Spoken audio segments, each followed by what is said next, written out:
Hi, René here.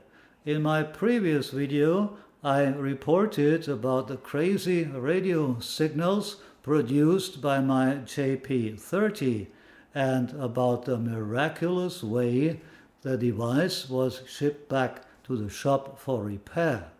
Today, I confess that in reality it happened like this.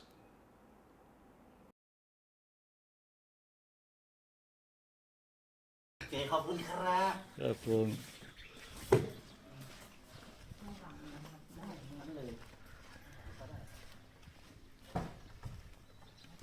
เคลียร์อะไร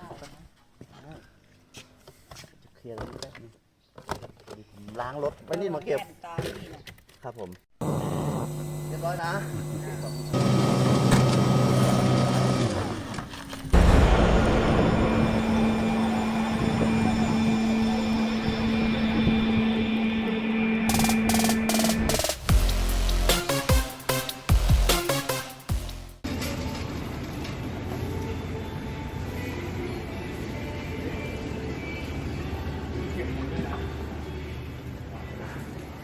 เก็บตังค่ารถด้วยครับผมครับผมครับผม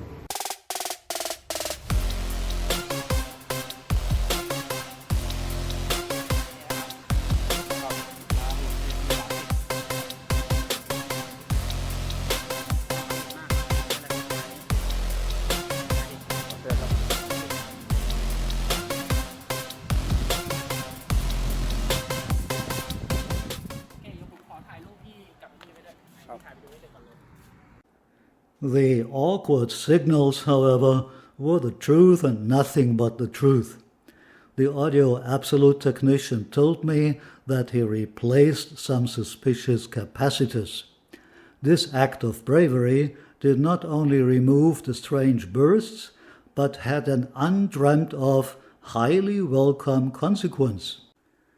You know, sometimes the world loses inestimable inventions like the magnet-driven and the water-driven automotive engine, and now I myself have fallen victim to the irrevocable erasure of a French tinkering which has mercilessly haunted me for almost half a year.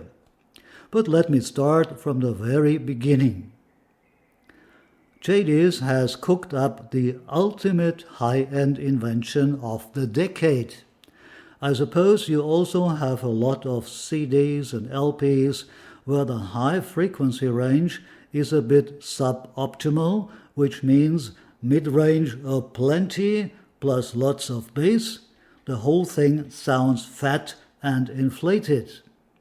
To rectify this shortcoming, the JADIS technicians have developed sophisticated capacitors which blend an array of ultra-high sounds into the music to optimize the frequency spectrum.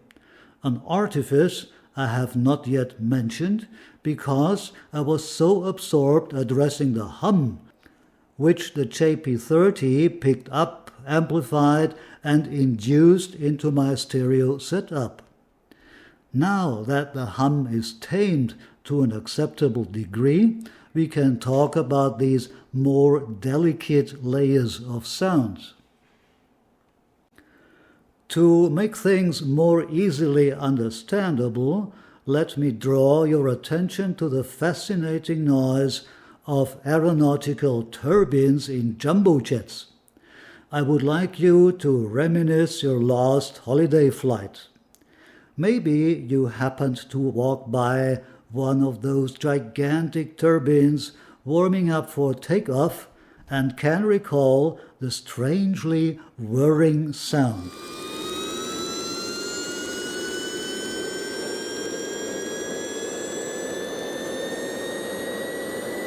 Now you know what I mean and are well prepared for my further presentation of the matter.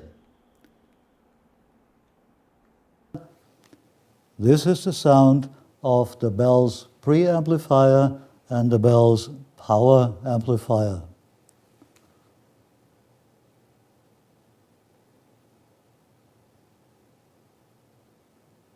This is the sound of my Chinese $800 integrated tube amp.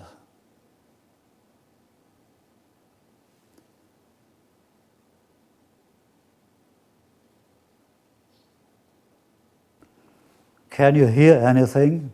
Probably not. And the JP30 sounded a little bit like this. Oh la la, monsieur. Mon Dieu. When the seller was in my house to hunt down the hum the JADIS produced during the first weeks, I desperately called his attention to the awkward whirling and sizzling in the tweeters, but he apodictically put me down by saying this did not come from the JADIS, but from the crossover of my speakers. And that was it. My hopes for a thorough check of the JP30 were smashed. He was the pro, and I was just so-so, and had to accept the explanation and keep on suffering. But the lame excuse has backfired now. With regard to the successful repair, which proved to be possible without throwing out my crossovers, we have one more glorious gem to put into Mr. Calmette's shattered crown. The alleged kink of my speakers had in fact been a kink of the JADIS capacitors.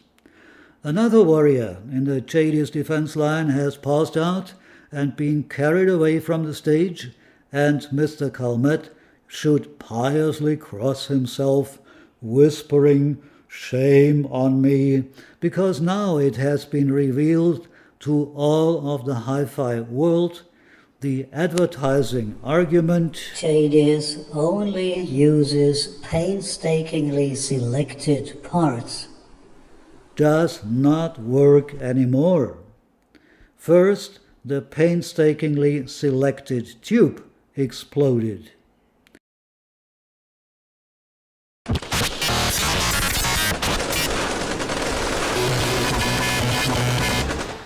This time the capacitors turned out to be rubbish.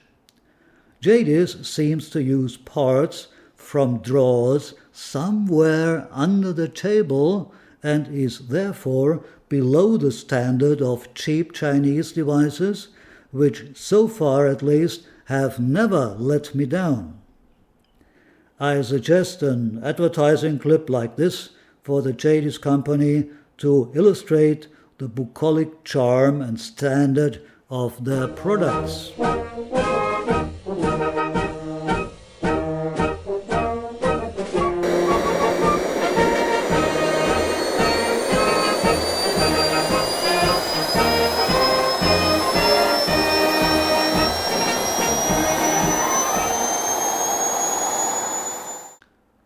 The good news is that the JADIS is getting better and better with each repair.